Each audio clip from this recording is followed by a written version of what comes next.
El contenido de este podcast contiene información explícita que podría dañar la sensibilidad de quien escucha. Se recomienda discreción. Sean bienvenidos a Rigor Mortis.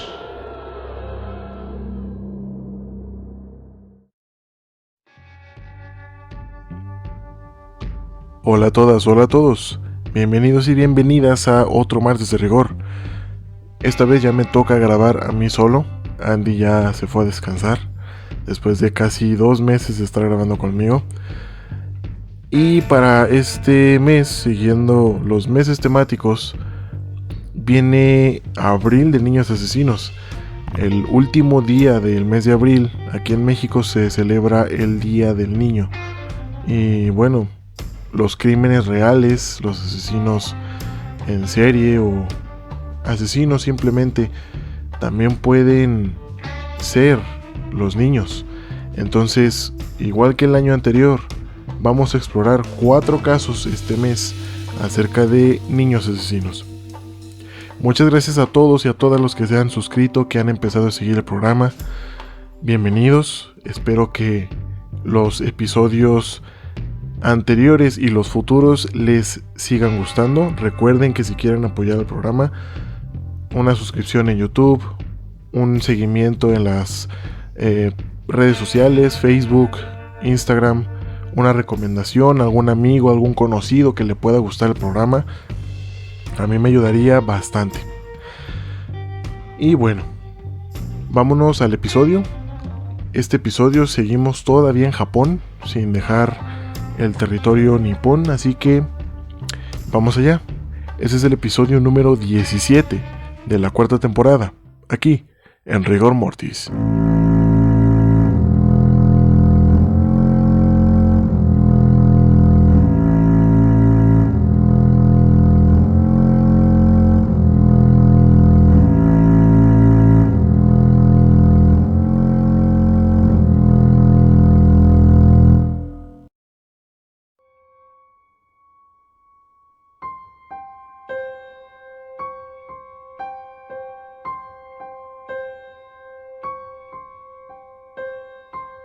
En 2004, en la escuela primaria de Sasebo, en Nagasaki, Japón, ocurrió un crimen horroroso que dejó una marca en la sociedad nipona, donde 2 niñas sin la atención de sus padres fueron las protagonistas del acto.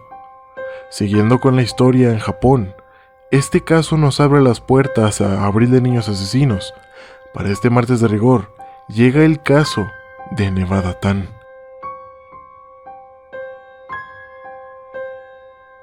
Se conoce muy poco de la protagonista, llamada Natsumi Tsuji, puesto que las leyes niponas resguardan muy celosas la identidad de algún menor que comete algún crimen, por lo que incluso el nombre de esta niña japonesa podría ser incierto. Se sabe que nació el 21 de noviembre de 1992, que en los primeros años de su vida fue una niña muy alegre y bien adaptada al exigente y competitivo mundo escolar japonés.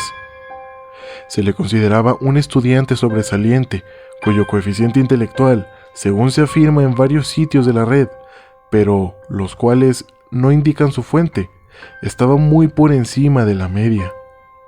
Se menciona que le entusiasmaban los deportes, en especial el básquetbol, que adoraba a los gatos, el anime, navegar en internet y ver películas, que había establecido lazos de amistad a través de internet con una niña de su escuela llamada Satomi Mitarai. Se sabe también que el 1 de junio de 2004, en la escuela primaria de Sasebo, prefectura de Nagasaki, cometió un oscuro crimen. Aunque parezca mentira, una gran cantidad de las fuentes coinciden en adjudicar el quiebre psicológico de Natsumi a su repentino encuentro con una película llamada Battle Royale o Juego Sangriento. Pero tal hipótesis ignora que si esta película o algunas similares tuvieran por sí mismas el poder para conducir a un adolescente al camino del crimen. De ser así, entonces habría entre nosotros varios millones de asesinos con los rostros cubiertos de acné, lo cual resulta un poco increíble.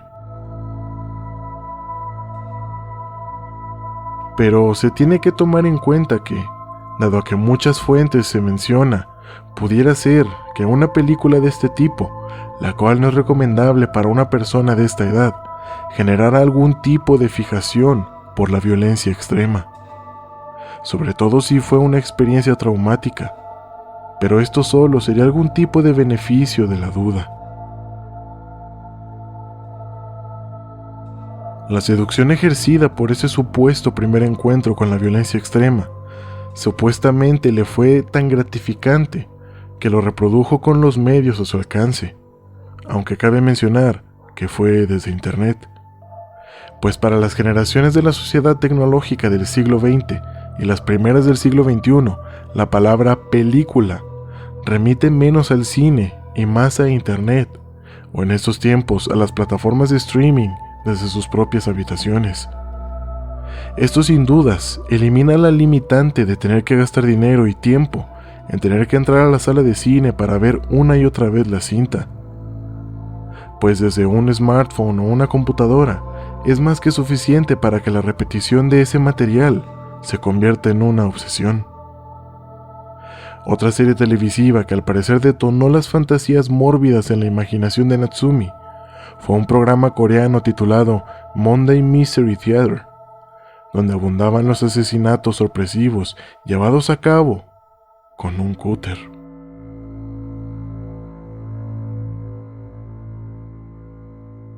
Sea como causa o como consecuencia de esta clase de experiencias, Natsumi comenzó a aislarse y a dedicar cada vez mayor tiempo a internet, visitando sitios de carácter grotesco, siniestro y violento, como The Red Room, y páginas con animaciones y secuencias de tipo gore, subgénero del horror, caracterizado por mostrar mutilaciones explícitas, cantidades exageradas de sangre y todo tipo de actos de horror físico.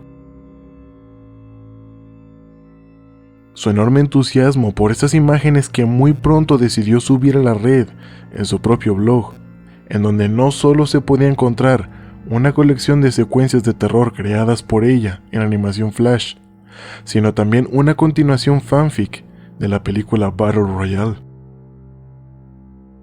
El sitio tuvo pronto un creciente número de fans, lo cual estimuló a Natsumi a incrementar su contenido e incluir en él una especie de diario personal. Se dice que también podían hallarse ahí animes y mangas tipo hentai, es decir, animaciones e ilustraciones de tipo pornográfico, asociados con la violencia. Sin embargo, ninguna fuente seria confirma este punto, y el sitio de internet fue suprimido casi de inmediato después de su crimen. La niña estaba encantada con la popularidad lograda a través de su página, pero en la vida real pasaba largas horas solitarias, trabajando aislada y obsesiva con programas y videos, sin hablar con nadie ni salir de su habitación. Como era de esperarse, sus calificaciones no tardaron en resentir las consecuencias de su nueva afición, pues comenzaron a disminuir rápidamente para una estudiante acostumbrada a ocupar siempre los primeros lugares de su clase y de la escuela. Su preocupada madre, a la brevedad, no halló mejor recurso que disciplinarla sacándola del equipo de básquetbol hasta que sus notas volvieran al nivel de excelencia que solían tener. Error costoso, pues las calificaciones siguieron disminuyendo y Natsumi perdió el único vínculo con personas reales que le interesaba e impulsaba a salir de su encierro voluntario. Poco después, la madre recapacitó en su desatino y le permitió a su hija reintegrarse al equipo de básquetbol, pero la rectificación se había demorado demasiado. El aislamiento y el carácter perturbador de sus deseos en la computadora habían secuestrado la razón de la chica, quien no quiso o no supo, dado su inmadurez, volver a establecer relaciones sanas y equitativas con las y los muchachos de su edad. Por lo que estos empezaron a excluirla de algunas actividades y ella optó por abandonar a sus compañeros definitivamente, esta vez por decisión propia. En su diario dejó escrito al respecto un breve comentario. A mí en realidad no me gusta jugar con mis amigos. No es improbable que este episodio contribuyera a acrecentar y cultivar su odio, más tarde surgido en una forma tan horrenda. La víctima pertenecía al mismo equipo de básquetbol. También coincidían en la clase de arte que tomaba Natsumi. Compartían un diario grupal y aportaban notas para el boletín del pizarrón electrónico. Como sucede con frecuencia, la amistad que originalmente fue estrecha, íntima y de una confianza incondicional, terminó convirtiéndose en un resentimiento que solo iba creciendo. El pretexto para este cambio de sentimientos fue mínimo, por lo cual debe considerarse más un detonante que el verdadero explosivo causante de la catástrofe. Inició con un debate acerca de la popularidad de ambas amigas, que peleaban por sus respectivos diarios electrónicos y ser el más visitado y apreciado por la comunidad escolar. Después de haber recibido la decepción de su amiga, quien insistía de manera grosera en minimizar la cantidad de seguidores de Natsumi, mientras ella solo vivía para conseguirlos, esta solicitó con formalidad una disculpa pública por parte de su amiga, la cual se limitó a responder de manera burlona que la petición era pretenciosa. Con ello, iniciaron las confrontaciones, pues ya no se trataba de cuál página era más divulgada o incluía los contenidos más atractivos u originales, sino de ridiculizar al rival empleando Internet como foro. En ese terreno, Satomi llevaba a Natsumi cierta ventaja, lo cual a fin de cuentas contribuyó a tramar su desgracia. Tanto en el blog de esta última como en el propio, la niña se ocupó en inventar y difundir sobrenombres hirientes y acusatorios, como Mosquita Muerta y Lambiscona. Ahora bien, mientras ella expresaba verbal y públicamente su agresividad, Natsumi tendía a interiorizarla y acumularla, aunque ni de lejos podría pasar inadvertida. La chica comenzó a tener severos problemas de conducta en el colegio, donde algunos de sus compañeros se quejaron de que les asestaba puñetazos y patadas, y los acosaba en pasillos y en las aulas. De hecho, en una ocasión, Natsumi amenazó con un cúter a un compañero de clase, por motivos que nadie conoce. El incidente no pasó a mayores y al atacante ni siquiera le fue retirada la navaja. Quienes se enteraron del incidente ocurrido al interior de la escuela lo desestimaron con una negligencia en verdad impresionante, pues se trataba de una señal de alerta roja que anuncia con claridad la posibilidad de un asesinato. Poco después, Satomi Mitarai sometió a otra humillación a su examiga, sin medir las consecuencias directas que sus acciones desencadenarían. Satomi la calificó como gorda en los sitios de ambas. Con esta acción vendría también la completa ausencia de fotografías e incluso la imposibilidad de subirlas para desmentir las mentiras. A simple vista, era una pelea infantil. Pero esa humillación fue la gota que derramó el vaso.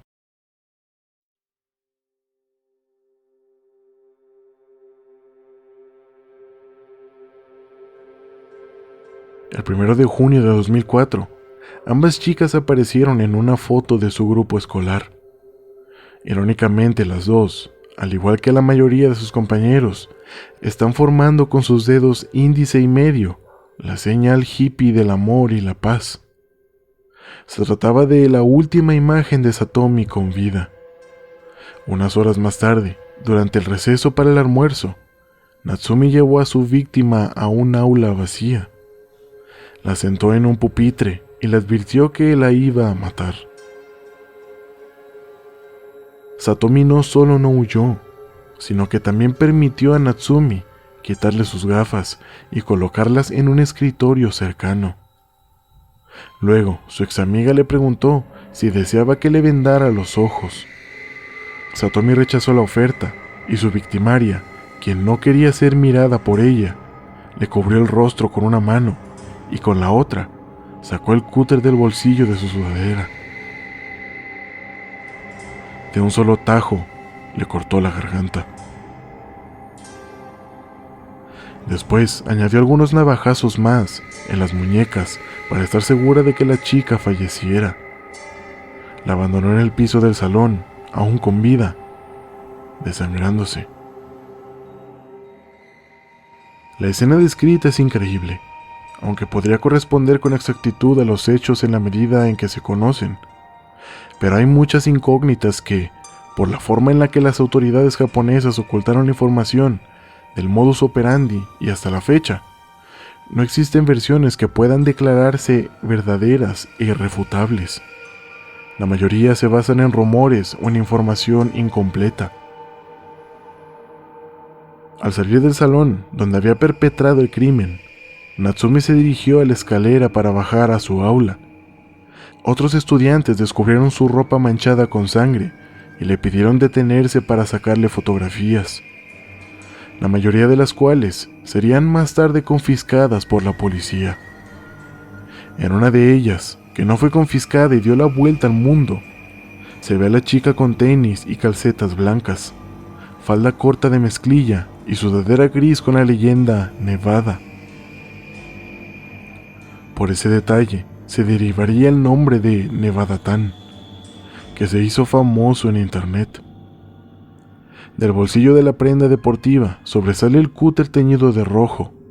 El atuendo, así como el rostro, manos y piernas de la niña, mostraban las huellas del crimen, de lo cual tal vez no estuvo consciente sino hasta ese momento, cuando sus compañeros se lo señalaron. En cualquier caso, su semblante se muestra sereno y en su boca se delinea una sutil sonrisa de satisfacción. Nada en esta imagen sugiere, como se afirma sin fundamento en muchos sitios de internet, que la muchacha estuviera en un estado emocional perturbado, agobiada por la culpa y el remordimiento. Más bien al contrario, parece, por su gesto tranquilo y un lenguaje corporal en el cual se refleja seguridad y aplomo, que ni siquiera le afectó la adrenalina descargada en el evento.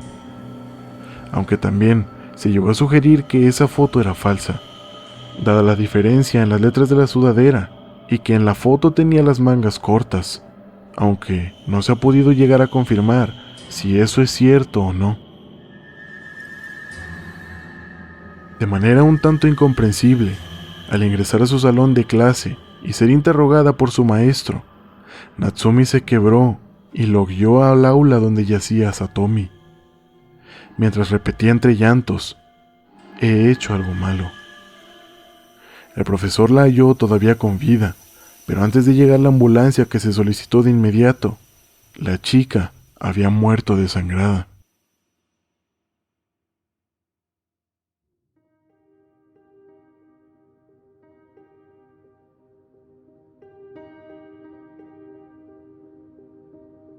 Al entrar la policía, Natsumi se apresuró a confesar y a ofrecer disculpas. «He hecho algo malo, ¿cierto? Lo siento mucho». Rápidamente la trasladaron a la comisaría, donde describió los motivos que ya conocemos como causa del crimen. La noticia se regó por todo el país y después por todo el mundo. La corta edad de la asesina, el que el crimen sucediera en una de las escuelas primarias de Japón, instituciones célebres por su disciplina y el merecido respeto de su alto nivel de estudios, la furia con la cual fue consumado el homicidio, la pública afición de Natsumi a los contenidos violentos de internet y la misma disputa ventilada en la red, fueron otros tantos factores que alentaron a que en todo el mundo se hablara del horrible crimen.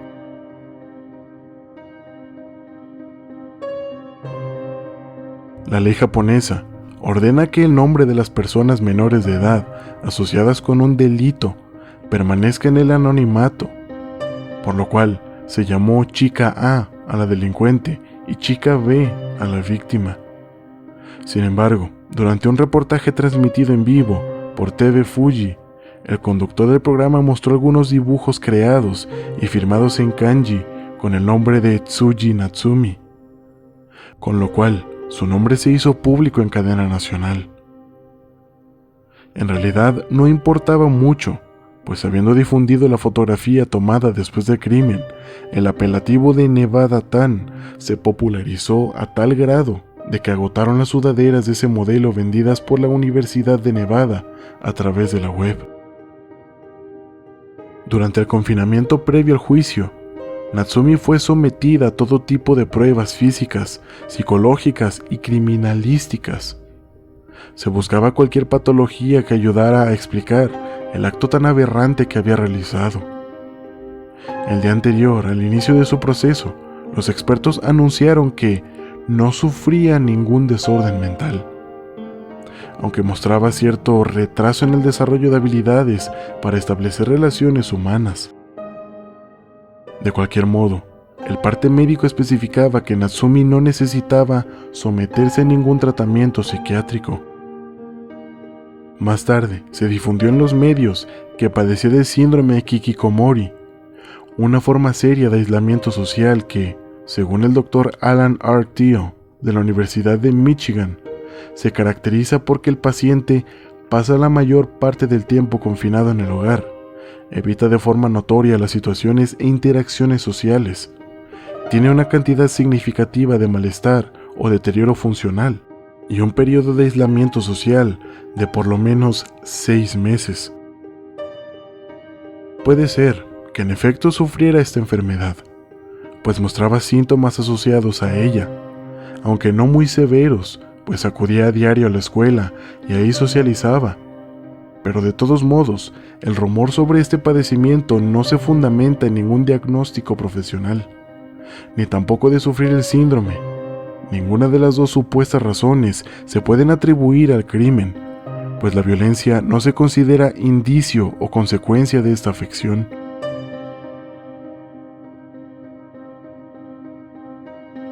El 15 de septiembre de 2004 tuvo lugar el juicio de Natsumi, en medio de una gran expectativa por el debate previo sobre la edad legal mínima para que una persona sea enjuiciada por asesinato. En todo momento, la niña había confesado actuar sola y sin influencias de terceros. El juicio se resolvió rápido. En el primer veredicto, la declararon culpable de asesinato en primer grado, pero solo la sentenciaron a cumplir 2 años de confinamiento en el reformatorio juvenil de la prefectura de Tochigi. En 2006, cumplido el plazo, se extendió la pena por 7 años más, dando un total de 9 años de encierro. En septiembre de 2013, a los 20 años de edad, Natsumi Tsuji obtuvo la libertad después de haber cumplido su condena. En la actualidad, no se sabe nada de Natsumi, pero el caso deja un trago muy amargo, pues a pesar de que Natsumi cumplió su condena, la misma fue mínima para haberle quitado la vida a una niña, pues la familia de Satomi quedó con un dolor e impotencia de por vida. Como siempre, aquí la niña no fue la única que tiene su parte de responsabilidad, pues en todo el tiempo que transcurrió, sus padres parecían estar siempre ausentes. Parecían no hablar con ella, parecía que simplemente la ignoraban mientras, dentro de Natsumi, crecía cada vez más su rabia hasta que estalló. Y siendo una niña, sin saber cómo controlar sus impulsos, todo escaló hasta el horrible crimen. Pero a la vez, parte de esa responsabilidad tiene que ver con las conductas sistemáticas con las que los japoneses viven. Siempre enfocados en trabajar, estudiar y ser los mejores. Obviamente no tenía cabida dentro de las mentes automáticas de sus padres el que Natsumi tuviera problemas que resolver. Al final, ambas niñas fueron víctimas de una sociedad que no enseña a sus habitantes a expresarse, identificar, desahogar y controlar lo que están sintiendo. Pues si las niñas hubieran tenido la atención de sus padres por igual, las cosas habrían pasado de otra manera. Aquí también cabe señalar que una película, un videojuego una historia que pudiera estar subida de tono y hasta pudiera ser un poco más explícita de lo que comúnmente es. Cuando una persona consume este tipo de material, no necesariamente quiere decir que se está creando un tipo de psicopatía dentro de ellos. Claro que no. Pero para todo este tipo de contenidos hay edad a la cual una persona es recomendable que los consuma. Si un niño está consumiendo este material, todavía no tiene esa madurez, ese raciocinio de poder separar la verdad de la ficción. Por lo cual, aunque una persona que consuma este tipo de contenidos no es necesariamente una enferma mental, no es necesariamente una persona con psicopatía o sociopatía, sí es recomendable que estas personas que lo consuman sean adultos o adolescentes que están a punto de alcanzar la adultez, y no niños que no pueden separar el bien del mal. ¿Por qué? Porque claramente se puede caer a que en la mente inmadura del niño quiera recrear lo que está viendo. Hay que ser responsables con lo que consumen nuestros hijos, incluso si es contenido que pueda sexualizarlos de una forma bastante temprana. Por eso las redes sociales tienen reglas al momento de abrir una cuenta. Un menor de 13 años no pudiera abrir una cuenta en redes sociales. ¿Por qué? Prácticamente porque se la pasarían viviendo ahí, tal cual como Natsumi lo hizo, a través de internet, sin poder separar la vida virtual del mundo real. Es una responsabilidad que recae en los adultos, y como adultos tenemos que ejercerla para que nuestros niños, y más en esos tiempos de una explosión tan grande de tecnología, puedan vivir de una manera más digna, puedan vivir de una manera en la que no dependan de estos artículos, de estas redes sociales que, más que ser beneficiosas, parece que lo único que hacen es atraer a la gente para que derrame ahí toda su frustración y todos sus traumas no resueltos. Piénsenlo bien, vigilan a sus hijos. No solamente están expuestos a consumir material explícito, sino también a ser depredados por internet. Si el episodio te gustó, por favor, sigue el programa en redes sociales. Recuerda que el podcast tiene video. En YouTube puedes suscribirte, te lo agradecería bastante. Es gratis y no te quita más de 2 minutos. El podcast ya está disponible también en Podimo, por si tú consumes podcast de aquel lado. El podcast ya está disponible también ahí. Gracias, gente, por prestarme su tiempo y sus oídos. Yo fui Eduardo Miranda. Esto fue Rigor Mortis, y ustedes son asombrosos. Hasta la semana que viene. En el próximo episodio de Rigor Mortis.